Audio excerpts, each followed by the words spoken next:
Lumière, quand tu nous tiens, tu nous prends là à bras le corps, en ce temps de crise et de soupçons généralisés, mais aussi en ce temps de chaos tout annoncé.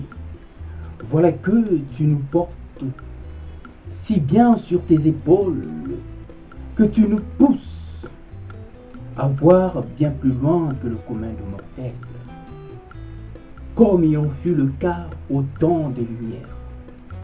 Des révolutions tout aussi surprenantes que saisissantes, à l'heure où le politique a échoué mais lamentablement sur tous les plans. Et nous n'avons pas d'autre choix que d'inventer une voie intermédiaire. Oui, mon cœur saigne, mais cependant je ne perds pas la foi. Juste une question d'orgueil? Non, une question de prise de conscience. Pour donner de la substance aux rêves endormis par la mauvaise foi des hommes. Le Congo, un bel exemple de ce rêve tant fauché et foudroyé. À longueur du temps, voilà plus de 50 ans. Adepte d'un optimisme qui étonne bien loin de celui qui détonne. Je n'ai plus d'autres alternatives que de m'apaiser, de m'appesantir sur ces propositions pour un Congo apaisé de 1. L'article 64 comme ultime recours, s'il s'avère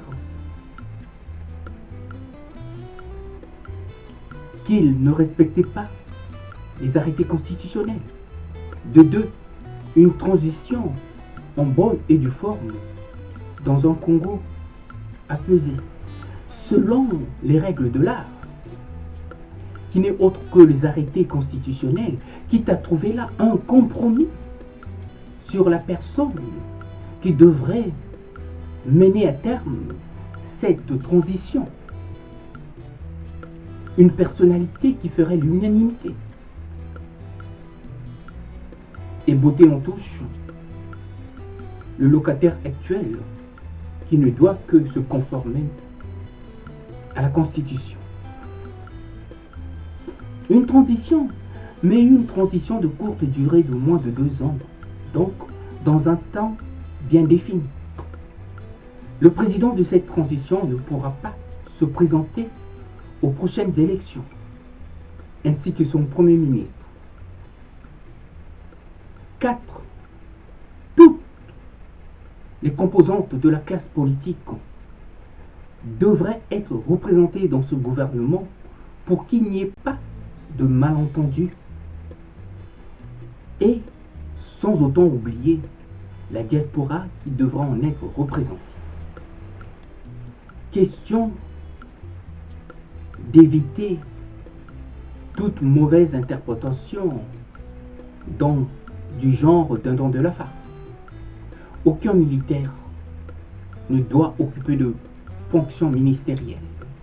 Aucun ministre actuellement en fonction n'occupera un poste ministériel. Le quota sera fixé, mais le quota sera le même pour tous les partis. Question d'éviter toujours ces malentendus. 8. Une fiche de route claire et nette devrait être remise à tous les partis et aux représentations diplomatiques accréditées et aux institutions internationales qui nous serviraient là de garde-fou pour le bon fonctionnement, donc le bon déroulement de cette transition. Une libération totale des médias, l'implication de toutes les provinces dans ce processus de transition dans un Congo apaisé. Une assistance militaire des Nations Unies vue et corrigée dans le contexte actuel par le gouvernement de transition.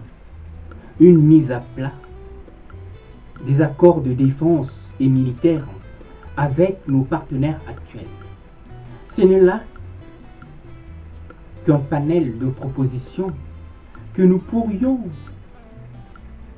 étudier ensemble pour une transition en règle dans un Congo apaisé. Notre souci est simplement de remettre sur pied ce géant au pied d'argile.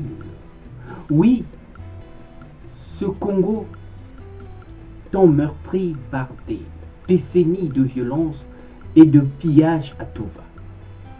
Une transition, pas pour quoi faire, mais une transition pour bien faire et surtout faire autrement. À bon entendeur, salut.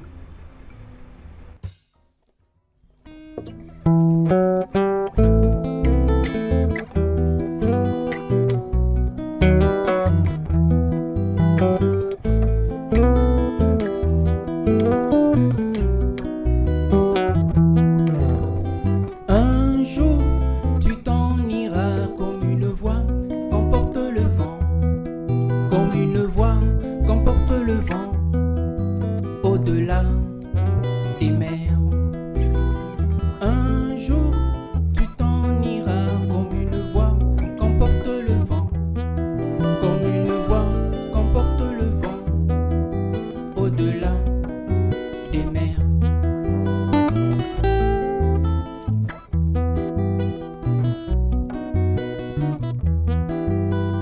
Une voix sans foi, une loi. Sans toi, mais une foi, sans loi, pour une fois, sans toi, mais une foi, qui cherche sa voie par la croix, mais une foi, sans loi, pour une fois, sans toi, mais une foi, qui cherche à savoir.